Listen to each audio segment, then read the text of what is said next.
एका दिवसात मुख्यमंत्री बदलू शकतो, एका दिवसात सरकार नोटबंदी करू शकते, एका दिवसात सरकार कायदे बदलू शकते। पण ज्या MPSC परीक्षेसाठी लाखो लेकरं वर्षानुवर्ष कष्ट करतात, जीवाचं पाणी करतात, तीच परीक्षा सरकार 5 ते 6 महिने पुढे ढकलते। सरकारनेच परीक्षा 5 ते 6 महिने पुढे ढकलली, मग त्याची शिक्षा विद्यार्थ्यांना का?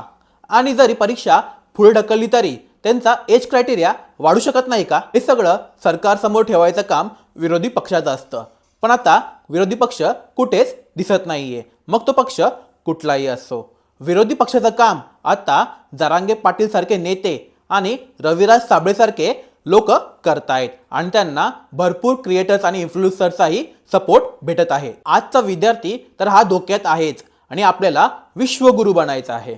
आजचा विद्यार्थी जेव्हा प्रश्न विचारण्यासाठी रस्त्यावरती उतरतो तेव्हा त्याच्यावरती बेकायदेशीर कारवाई केली जाते आणि तेव्हाच आपल्याला समजतं की फक्त विद्यार्थीच नाही तर संविधान आणि लोकशाहीही धोक्यात आहे। तर माझी महाराष्ट्र सरकारला कळकळीची विनंती आहे की हे जे विद्यार्थी आहेत, जे आपल्या देशाचं पुढील भविष्य आहे, त्यांच्यावरती आता तरी तुम्ही लक्ष द्या, नाहीतर महाराष्ट्राचं आणि देशाचं पुढचं भविष्य खूप मोठ्या धोक्यात आहे आणि ते ज्या हक्कांसाठी लढत आहेत ते त्यांना द्या, हीच माझी कळकळीची विनंती आहे। जय हिंद, जय शिवराय, जय भीम।